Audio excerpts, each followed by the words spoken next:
오늘 우리가 함께 읽으실 하나님의 말씀은 고린도전서 15장 12절에서 22절입니다. 우리 한 목소리로 함께 읽으시겠습니다. 그리스도께서 죽은 자 가운데서 다시 살아나셨다 전파되었거늘 너희 중에서 어떤 사람들은 어찌하여 죽은 자 가운데서 부활이 없다 하느냐? 만일 죽은 자의 부활이 없으면 그리스도도 다시 살아나지 못하셨으리라. 그리스도께서 만일 다시 살아나지 못하셨으면 우리가 전파하는 것도 헛것이요 또 너희 믿음도 헛것이며 또 우리가 하나님의 거짓 증인으로 발견되리니 우리가 하나님이 그리스도를 다시 살리셨다고 증언하였습니다. 만일 죽은 자가 다시 살아나는 일이 없으면 하나님이 그리스도를 다시 살리지 아니하셨으리라. 만일 죽은 자가 다시 살아나는 일이 없으면 그리스도도 다시 살아나신 일이 없었을 터이요. 그리스도께서 다시 살아나신 일이 없으면 너희의 믿음도 헛되고 너희가 여전히 죄 가운데 있을 것이요. 또한 그리스도 안에서 잠자는 자도 망하였으리니 만일 그리스도 안에서 우리가 바라는 것이 다만 이 세상의 삶뿐이면 모든 사람 가운데 우리가 더욱 불쌍한 자이리라.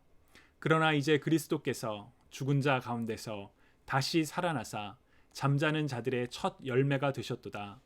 사망이 한 사람으로 말미암았으니 죽은 자의 부활도 한 사람으로 말미암는도다. 아담 안에서 모든 사람이 죽은 것 같이 그리스도 안에서 모든 사람이 삶을 얻으리라. 아멘. 여러분 부활절 잘 보내셨는지요? 개인적으로 이번 2020년 부활절은 준비 과정에서부터 시작하여 그 어느 해보다 특별했던 것 같습니다. 그리스도인들에게 부활의 준비는 사순절이라고 할 수 있지요. 우리를 위해 이 땅에 오신 예수 그리스도의 삶과 고난, 죽음을 기억하며 자신을 돌아보는 40일의 시간은 주님의 부활을 더 큰 기쁨으로 맞이할 수 있도록 돕기 때문입니다. 그래서 그리스도인들은 사순절에 특별한 일을 하곤 합니다. 저 역시 이번에 중고등부 아이들과 함께 사순절 성경 읽기를 하며 더 깊은 묵상을 위해 사순절 매일 묵상을 영상으로 진행했었습니다. 3, 4분에 불과한 짧은 내용이긴 했지만 지난 47일 동안 묵상 나눔을 위해 준비했던 시간들이 참 기억에 남습니다. 올해 부활절도 참 특별했었지요. 평소와 같다면 교회에 모여서 함께 부활절 기념 행사를 했을 텐데 전염병으로 인해 그렇게 할 수 없었습니다. 어떻게 하면 함께 부활을 기뻐하는 예배를 드릴 수 있을까? 참 많이 고민을 했고 그러한 예배가 될 수 있도록 여러 가지 노력을 기울여 봤습니다. 그랬던 탓일까요? 부활절 예배를 마치고 나자 이제 끝났구나 라는 생각이 들었습니다. 이제는 더 이상 사순절 매일 묵상을 준비하지 않아도 되고 또 부활절 예배를 위해 고민하며 수고했던 모든 피로가 몰려오는 듯한 느낌도 들었습니다. 뭐랄까 안도의 그런 느낌과 더불어 무언가 허전한 그런 느낌마저도 드는 것 같았습니다. 주님의 부활을 기뻐했으면 더 힘이 나고 그래야 하는데 왜 이런 묘한 마음이 드는 것일까 하는 위화감도 느껴졌습니다. 한편으로는 제가 영적으로 덜 성숙해서 그런 것은 아닐까라는 생각도 해봤습니다. 그러다가 문득 과거의 경험이 떠올랐습니다. 저는 고등학교 때 대학교만 들어가면 고생 끝, 행복 시작이라고 그렇게 생각을 했었습니다. 그러나 막상 현실은 그렇지 않았습니다. 바랬던 대학교에 입학했지만 고생 끝, 행복 시작이 아니라 거기서부터 새롭게 도전해야 하는 진정한 자율학습의 시작이라는 것을 깨닫기까지 적지 않은 방황과 변화의 시간을 가져야만 했습니다. 간절히 바라고 기다렸던 목적지는 삶의 종착지가 아니라 여전히 걸어가야 하는 인생의 경유지 중에 하나라는 것이 떠올랐습니다. 여러분 그리스도인들에게 부활은 어떤 의미가 있을까요? 오늘 본문에서 바울은 매우 강한 어조로 말을 합니다. 14절을 우리말 성경으로 읽어보면 만일 그리스도께서 살리심을 받지 못했다면 우리가 전파하는 것도 헛되고 또 여러분의 믿음도 헛되다라고 기록되어 있습니다. 부활이 없다면 우리의 믿음도 헛되다는 것이지요. 예수 그리스도의 부활은 우리 그리스도인의 신앙에서, 삶에서 핵심 중에 하나입니다. 부활절은 바로 그러한 주님의 부활을 기쁨으로 기념하며 우리의 마음에, 삶에 다시 새기는 특별한 시간이라고 할 수 있습니다. 그런데 문제는 부활절을 위해서 40일의 시간을 준비하고 부활절이라고 하여 특별한 예배를 드리고 나는 것으로 끝난다는 것입니다. 저 자신을 예로 들면 그렇게 부활절을 기다리며 준비하며 열심히 지내오다가 부활절이 끝나고 일상으로 돌아온 것 같아서 위화감이 느껴졌습니다. 단순히 제가 영적으로 성숙하지 않아서 혹은 그동안의 수고에 지쳐서 쉼이 필요해서 라는 말로는 다 설명할 수 없는 무언가 불편함이 느껴졌습니다. 그리고 제 안에 한 가지 질문이 떠오르기 시작했습니다. 나는 부활의 삶을 살고 있는가? 라는 질문이었습니다. 여러분들에게도 여쭙고 싶습니다. 여러분들은 부활의 삶을 살고 계시는지요? 부활의 삶은 무엇일까요? 부활은 죽은 자가 다시 살아나는 것을 의미합니다. 그러나 예수님의 부활은 단순히 죽었다 살아나는 것만을 의미하지는 않습니다.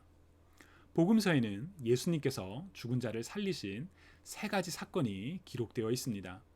나인성 과부의 아들을 살리셨던 일, 회당장 야이로의 딸을 살리셨던 일, 그리고 죽은 나사로를 살리신 일입니다. 이들 모두는 죽었다가 다시 살아났습니다. 그렇다면 이들은 부활한 것일까요? 아니요, 그렇지 않습니다. 이들이 다시 산 것에 대해 부활과 달리 소생이라는 단어, 영어로는 resuscitation이라는 단어를 사용하여 구분합니다. 소생이라는 단어도 분명 죽었다가 살아나는 것을 의미합니다.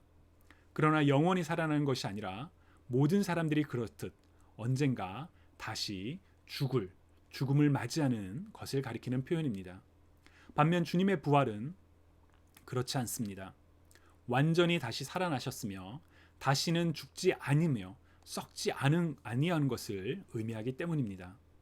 그래서 바울은 보라 내가 너희에게 비밀을 말하노니 우리가 다 잠잘 것이 아니요 마지막 나팔에 순식간에 호련히 다 변화되리니 나팔 소리가 나매 죽은 자들이 썩지 아니할 것으로 다시 살아나고 우리도 변화되리라.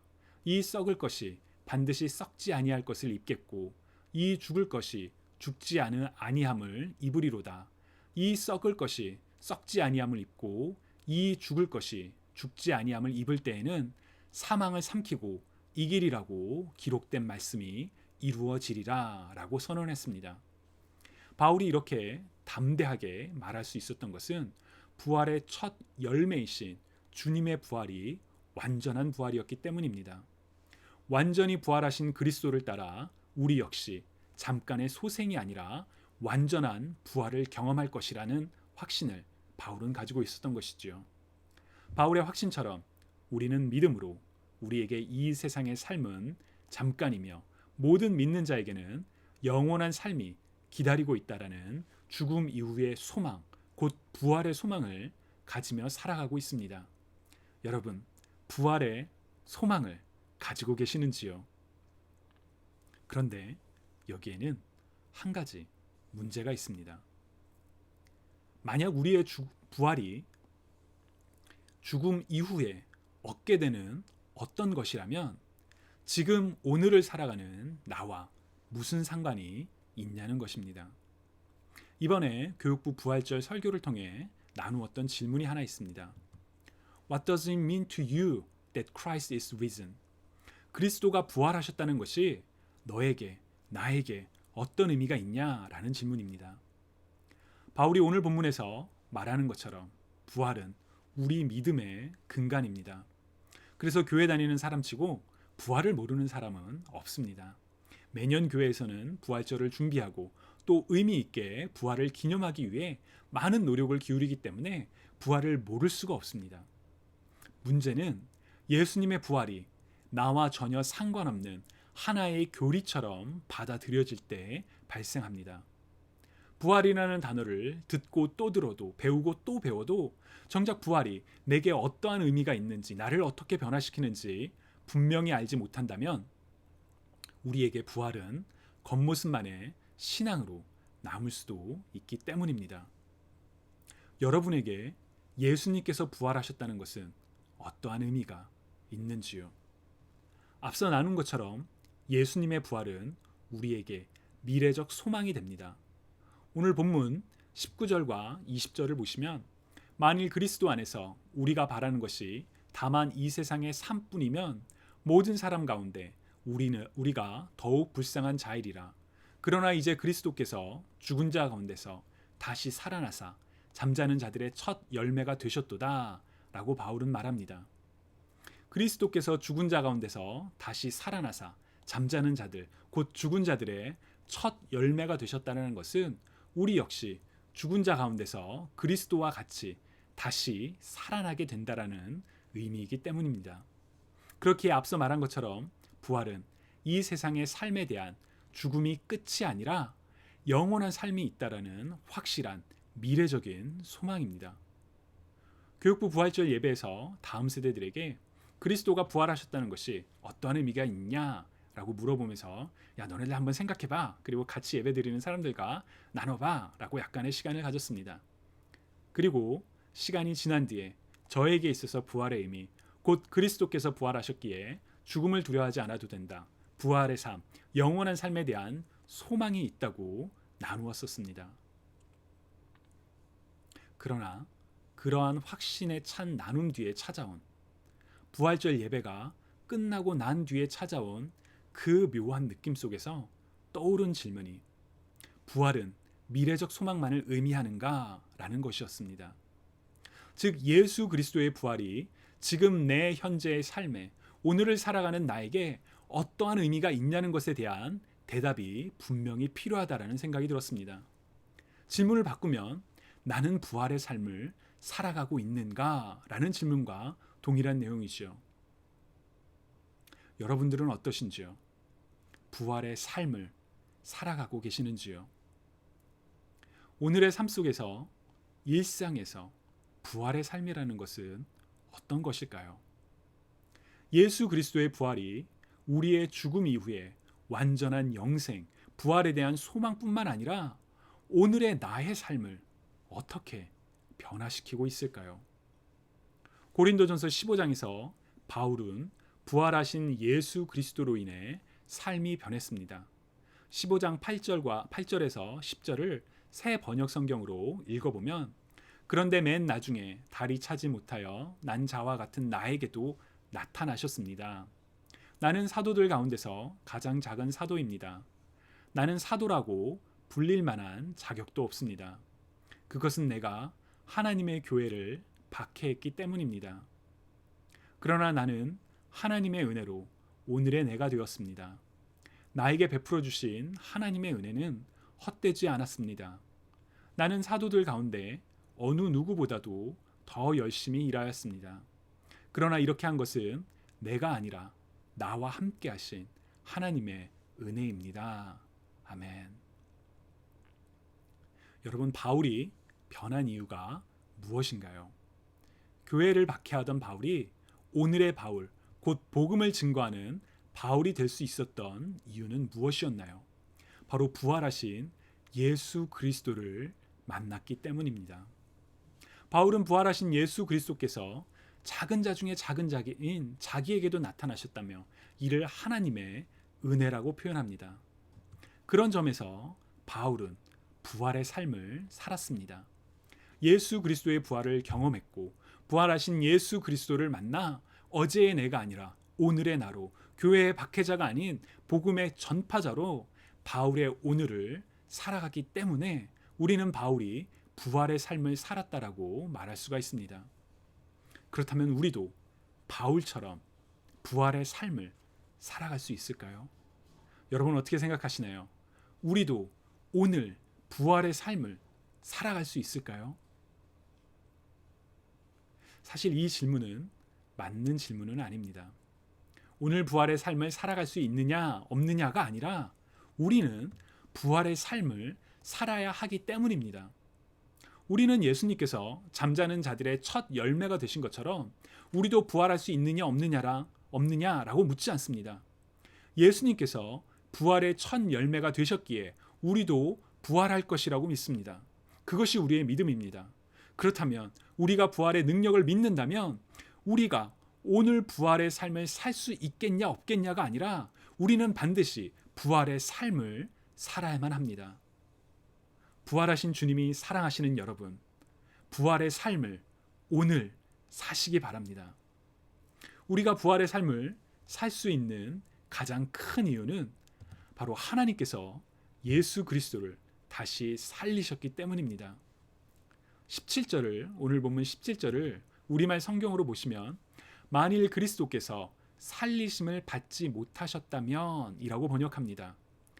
그리스도께서 살아나다는 표현을 살리심을 받는다, 수동형으로 번역하지요. 영어 성경인 NRSV에서도 If Christ has not been raised 라고 표현을 합니다. 역시 수동형이지요.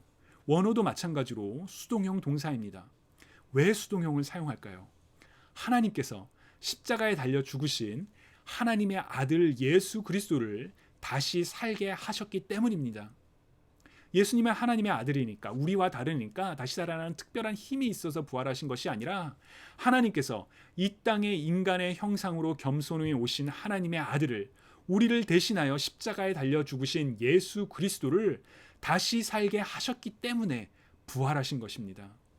그래서 부활은 우리의 능력과 힘이 아니라 바로 하나님의 권능과 은혜로 이루어지는 것입니다. 그렇기에 우리는 부활의 삶을 살 수가 있습니다. 우리의 힘이 아니라 바로 하나님의 힘과 능력으로 주어지는 것이기에 우리는 부활의 삶을 살 수가 있습니다. 우리가 부활의 삶을 살 수 있는 두 번째 이유는 죽음 이후에 부활에 대한 소망이 우리의 현재의 삶의 관점을 바꾸기 때문입니다. 이 땅에서의 삶이 잠깐이며 죽음 이후에 영원한 삶, 부활의 삶이 있다는 것은 우리로 하여금 이 땅의 삶이 전부가 아님을 깨닫게 합니다. 소망에 근거한 관점의 변화는 우리를 변화시킵니다. 세상은 변하지 않고 그대로이지만 세상을 바라보는 우리의 시선이, 관점이, 세계관이 변하기 때문에 우리는 세상 속에서 변화된 삶, 곧 부활의 삶을 살 수가 있습니다. 믿음의 선배들이 고난과 고통 속에서 신앙을 포기하지 않고 담대히 살아갈 수 있었던 이유는 무엇이었을까요? 믿음의 동역자들이 불의한 세상 속에서 정직한 삶을 선택하고 그로 인해 세상 속에서 손해를 보면서까지라도 당당히 믿음으로 살아가는 이유는 무엇일까요? 바로 이 세상이 전부가 아니라 더 영원한 삶이 있다라는 것, 죽음 이후에 부활에 대한 분명한 소망이 있기 때문에 세상과 구별되는 거룩한 삶을 살아갈 수가 있는 것입니다. 거룩한 삶을 살아가는 것, 바로 우리가 오늘 부활의 삶을 살아가는 것입니다. 그리고 우리가 부활의 삶을 살 수 있는 세 번째 이유는 예수 그리스도의 부활이 바로 현재적 사건이기 때문입니다. 부활절이 주님의 부활을 기념하는 날이기에, 말 그대로 기념하는 날이기에 우리는 부활 사건이 과거의 일이라고 오해할 때가 있습니다. 분명 예수 그리스도의 부활은 2000년 전에 일어난 역사적인 사건입니다. 그러나 부활은 과거의 일인 동시에 바로 오늘의 일이기도 합니다. 미국 장로교 총회의 석인 허버트 넬슨 목사님이 부활절 예배에서 선포했던 메시지가 제 마음에 깊이 남았습니다. 코로나 바이러스로 인해 움츠러들고 고통이 가득한 시기에 부활의 기쁨을 선포하는 그런 모순적 상황에서 넬슨 목사님이 마지막으로 강조하셨던 표현은 The resurrection is here right now. 부활은 바로 지금 여기에 있습니다 라는 표현이었습니다. 저는 그 표현이 참 마음에 깊이 남았습니다. The resurrection is here right now. 우리가 부활을 과거의 일로만 생각하고 기념한다면 부활절을 기념하는 것으로 우리의 할 일은 끝이 납니다. 기념했으니까요. 하지만 그렇지 않습니다. 부활은 현재적 사건입니다.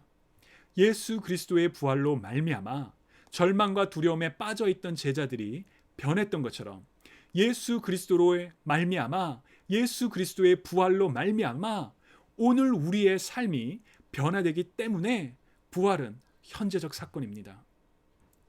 그래서 부활은 과거에도 일어났지만 지금도 일어나고 있으며 앞으로 일어날 시간과 공간을 초월하는 하나님의 은혜입니다. The resurrection is here, right now. 다시 사신 주님을 사랑하시는 여러분, 여러분의 삶을 변화시키는, 바로 지금 우리의 삶을 하나님께서 기뻐하시는 거룩한 삶으로 변화시키는 예수 그리스도의 부활을 믿으시는지요? 그렇다면 부활의 삶을 사시기 바랍니다. 1년에 단 한 번 기념하고 끝나는 부활이 아니라 지금 내 삶에서, 내 안에서 역사하시는, 나를 다시 살게 하는 다시 사신 예수 그리스도와 함께 부활의 삶을 살아가시기 바랍니다. 우리는 부활의 삶을 살아야만 합니다. 바로 오늘 부활의 삶을 살아가는 저와 여러분이 되시기를 주님의 이름으로 간절히 축원합니다. 여러분, 우리 이 시간에 함께 같이 기도드리시겠습니다. 우리를 위해 이 땅에 오신 예수 그리스도의 삶과 죽음, 사랑, 그리고 예수 그리스도의 다시 사신 부활을 우리가 이 시간 기억하며 하나님을 찬양합니다. 다시 사신 예수 그리스도로 말미암아 우리가 더 이상 죄와 사망의 노예가 되지 않고 거기에 억눌려 있지 않고 하나님의 은혜로 정말 의롭다 칭함을 얻으며 하나님의 자녀가 되는 축복을 얻었습니다. 하나님, 부활하신 예수 그리스도를 우리가 기억하며 우리의 매일의 삶에서, 우리의 일상의 삶에서 부활의 삶을 살아가기를 간절히 소망하오니 주님, 우리의 삶을 인도하여 주옵소서. 주님, 우리가 어떻게 살아가야 할지를 주님 보여주옵소서. 매일의 삶 속에서 부활의 삶을 살아감으로 인해 세상 가운데 부활의 소망을 나누는 하나님의 자녀가 되게 하여 주옵소서. 이제는 예수 그리스도의 부활을 기억하며 오늘 부활의 삶을 살아가기를 소망하는 모든 사람들에게 우리 주 예수 그리스도의 은혜와 우리 주 아버지 하나님의 사랑과 성령 하나님의 함께 하심이 이제로부터 영원토록 함께 하시기를 간절히 축원합니다. 아멘.